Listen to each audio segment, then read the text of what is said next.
Olá, aluno, olá, aluna, professor Denilson aqui. Espero que tudo esteja bem com vocês. Vamos ao nosso conhecimento, vamos brilhar com o nosso conhecimento, ok? A ideia destas nossas aulas é trazer cada vez mais conhecimento útil para você.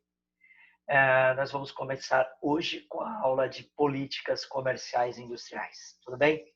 Vamos ao histórico das políticas comerciais e industriais no Brasil.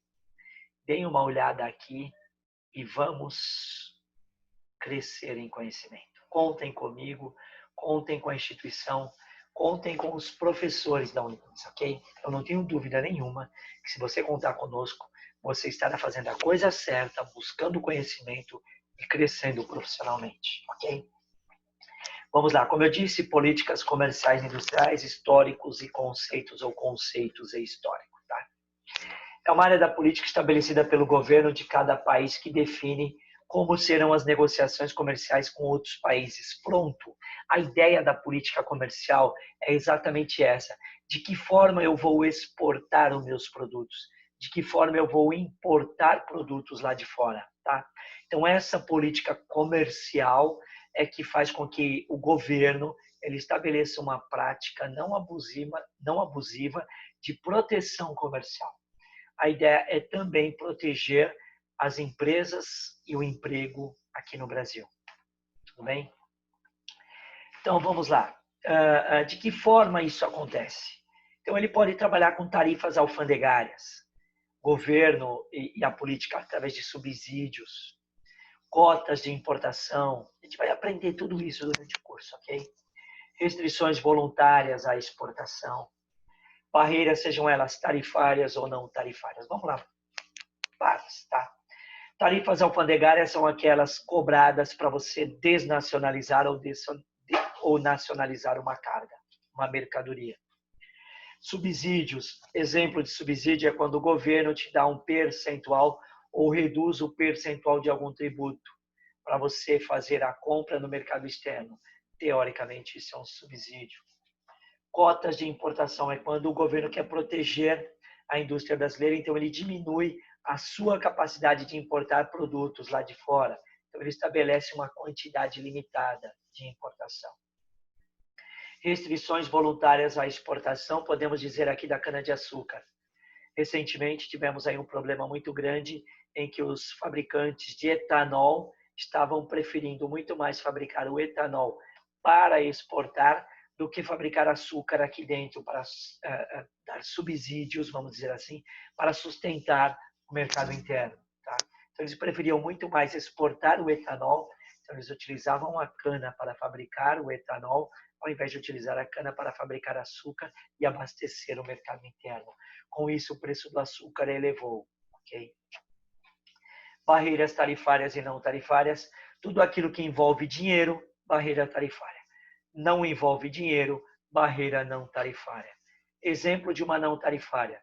De repente, requer um certificado técnico para importar algum produto. Ok? Vantagem comparativa. Pensem comigo. Eu só vou importar algum produto desde que eu analise o mercado interno e o mercado externo, o produto seja de maior qualidade e de menor custo. Ou os dois ao mesmo tempo. Okay? Isso chama-se vantagem comparativa. Eu vou fabricar aquilo que eu sei fazer e vou comprar lá de fora aquilo que eu não sei fazer e não tem aqui dentro. Ou seja, em comparação, o de fora leva vantagem. Ok? Na política comercial é possível verificar 3 impactos na distribuição de renda. Regional, em comparação, é bem comparativa. Setorial, incentivo fiscal e mão de obra barata. Geralmente, por exemplo, vamos analisar rapidamente o ICMS. No estado de São Paulo, 18%. Lá em cima, Norte e Nordeste, 7%. Algumas empresas saem do estado de São Paulo e vão para o Norte e Nordeste por causa do ICMS, que é 7%. Então, com isso, ele está favorecendo aí, tendo incentivo fiscal e mão de obra. Funcional divisão da renda, segundo Mankin, 2013.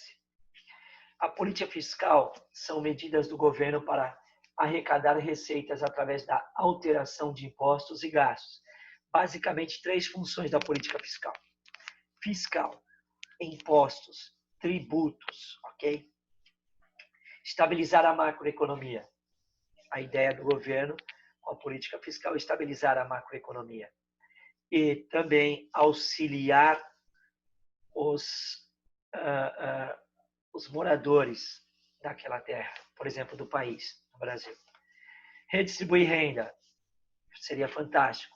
Recentemente aconteceu um problema grande aí com uma família e ela precisa ser protegida pelo Estado.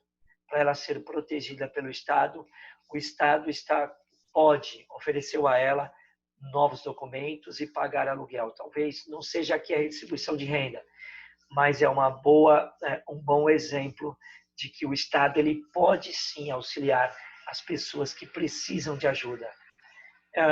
Essa mesma ajuda que o governo dá para muitas famílias, Bolsa Família e tudo mais, é uma redistribuição de renda. Alocação de recursos, tá? Então, o governo ele precisa alocar os recursos, ele arrecada os tributos e deveria alocar os recursos em seus determinados locais, tá? Infraestrutura, podemos falar aí de educação, de saúde, transporte, ok? Os impostos servem ou deveriam servir para isso. Vamos lá. Macroeconomia, de uma forma geral, também impacta muito na política comercial. A taxa Selic é a nossa taxa básica de juros da economia brasileira. Tá? Quando aumenta-se a Selic, aumenta também o custo do dinheiro. As empresas não pegam, e nem nós, pessoas normais, vamos pegar dinheiro emprestado, porque o dinheiro está mais caro.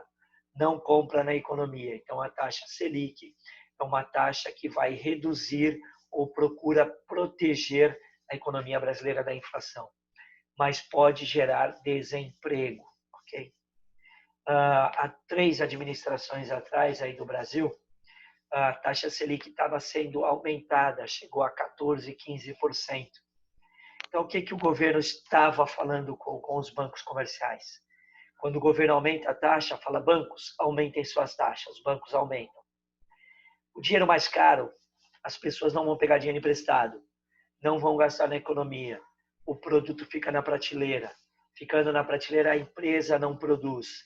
Não produzindo, ela é obrigada a demitir. Então, a taxa Selic é uma ferramenta de controle inflacionário que, dependendo da estratégia adotada, pode causar desemprego e controle da inflação. O inverso é verdadeiro. Reduz a taxa Selic, reduz a taxa de juros do banco, mais dinheiro, porque as pessoas podem pegar dinheiro emprestado, mais dinheiro na mão das pessoas, mais compra de produtos. Comprando o produto, a empresa é obrigada a produzir, produzindo, ela é obrigada a abrir novas fontes de emprego, novas portas. Okay? Política cambial, nós trabalhamos com a política chamada de flutuação suja. Por que flutuação suja? Porque o Banco Central intervém na medida que tem um pico para cima ou um pico para baixo. Moeda muito alta, o Banco Central começa a vender moeda no mercado para diminuir o preço da moeda cambial, taxa do dólar, por exemplo. Moeda muito baixa, o Banco Central começa a tirar a moeda através de operação de swap para também colocar essa moeda num valor mais plausível para a economia brasileira. Há quem diga que para a economia brasileira o valor melhor seria entre 3 e 4 reais por causa das exportações. Okay? Então, política cambial brasileira é chamada de flutuação suja. Balança comercial é a diferença entre exportação e importação. Se eu tenho mais exportação que importação, eu tenho um superávit na balança comercial. Se eu tenho mais importação que importação, eu tenho déficit na balança comercial. Todavia, todos os governos buscam ter superávit na balança comercial. Afinal de contas, exportar é o que importa. Porque quando você exporta, você traz capital agindo positivamente na economia e no nosso parque fabril, podendo também criar novos empregos. Barreiras tarifárias, já falei, são aquelas que é um pecúnio. Você tem algo para pagar, é uma barreira tarifária. Você tem um documento para entregar, é uma barreira não tarifária.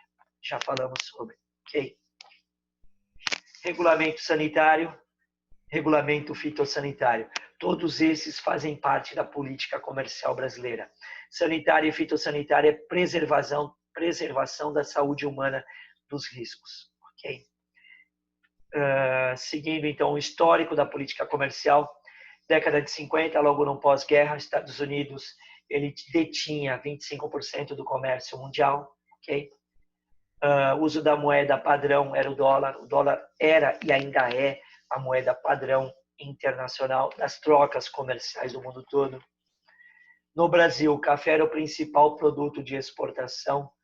Em 1956, para vocês terem uma ideia, ele representava 69% das exportações brasileiras.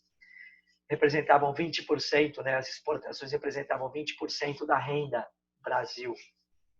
A desvalorização da moeda e a alta inflação interna prejudicavam as trocas comerciais. A desvalorização cambial contínua tornava os produtos importados praticamente inviáveis. Parênteses aqui. Fernando Collor de Mello, ele abriu o mercado brasileiro na década de 90. Então, eu posso dizer que, economicamente falando, o Brasil foi descoberto na década de 90. Okay? Nesta década, o Brasil se tornou muito mais forte, um player mundial. Porque player, ele começou a importar e exportar produtos. Então, na década de 90, o Brasil ele se transformou em um player, um jogador, um importador e exportador de produtos. Okay? Globalização, esse tema foi altamente difundido aí na década de 90. Okay? A globalização nada mais é do que a quebra de barreiras comerciais, informacionais, culturais, tá? A internet ela é uma explosão de informações. Se você entrar em qualquer jornal do mundo hoje, você tem acesso a todas as informações do mundo. Então, isso é a globalização. Só que, comercialmente falando, a globalização ela veio muito mais forte depois da Segunda Guerra, depois da Guerra Mundial. Isso que eu vou falar não está em nenhum livro, tá? Está em várias pesquisas que eu fiz, inclusive no meu curso de mestrado. Os Estados Unidos saíram vitoriosos da guerra, ok?